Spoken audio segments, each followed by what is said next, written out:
দেশের অর্থনীতি যখন প্রতিকূলতার মুখোমুখি, যখন ডলারের বাজারে অস্থিরতা আর রিজার্ভ নিয়ে দুশ্চিন্তা, ঠিক তখনই দেবদূতের মতো সহায় হয়ে দাঁড়ালেন দেশের প্রবাসী রেমিটেন্স যোদ্ধারা। 2026 সালের শুরুটা হলো এক অবিস্মরণীয় অর্জনে।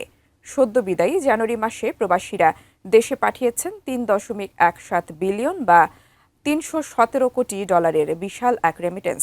বিস্তারিত ডেস্ক রিপোর্টে।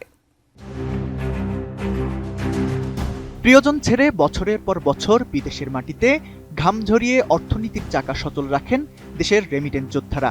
সেই প্রবাসী বাংলাদেশিরা এবার এক মাসেই দেশে পাঠিয়েছেন 3.17 বিলিয়ন ডলার। দেশীয় মুদ্রায় যার পরিমাণ 38,674 কোটি টাকারও বেশি।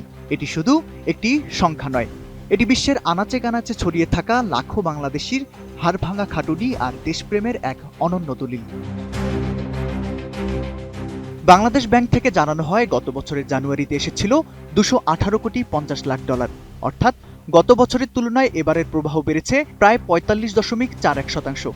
ইতিহাসের পাতায় চোখ বুলালে দেখা যায়, এ যাবৎকালের সর্বোচ্চ রেমিটেন্স এসেছিল 2024-25 অর্থ বছরের মার্চ মাসে। ঈদকে কেন্দ্র করে সেটি ছিল 3.29 বিলিয়ন ডলার। দ্বিতীয় সর্বোচ্চ ছিল গত ডিসেম্বরে 322 কোটি ডলার। আর এবার জানুয়ারি মাসে 317 কোটি ডলার পাঠিয়ে প্রবাসীরা উপহার দিয়েছেন দেশের ইতিহাসের তৃতীয় সর্বোচ্চ রেমিটেন্স। জুলাই থেকে জানুয়ারি এই 7 মাসে প্রবাসীরা মোট 1943 কোটি ডলার পাঠিয়েছেন, যা গত বছরের একই সময়ের তুলনায় 347 কোটি ডলার বেশি।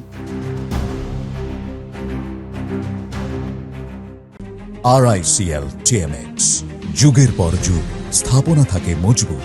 মাইনাস ডিগ্রি তাপমাত্রার বরফ শীতল দেশ হোক কিংবা মরুভূমির তপ্ত বালু, প্রবাসী শ্রমিকরা থেমে নেই। পরিবার পরিজন থেকে হাজার মাইল দূরে থেকে তারা যে অর্থ পাঠান, তা শুধু তাদের পরিবারের স্বপ্ন পূরণ করে না, বরং সচল রাখে দেশের অর্থনীতির চাকা।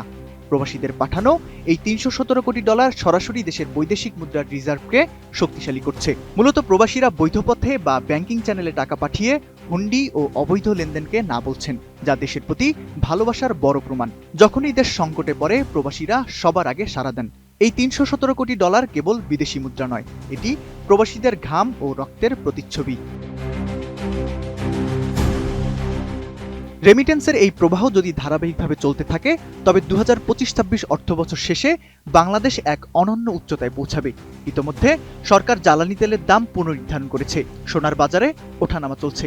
এরকম এক অস্থিতিশীল পরিস্থিতিতে প্রবাসীদের পাঠানো 38,000 কোটি টাকা বাজারের তারল্য সংকট কাটাতে বড় ভূমিকা রাখবে। ব্যাংকিং খাতের তারল্য বৃদ্ধি এবং আমদানি দায় মেটানোর জন্য এই ডলার এখন মহৌষধ হিসেবে কাজ করছে।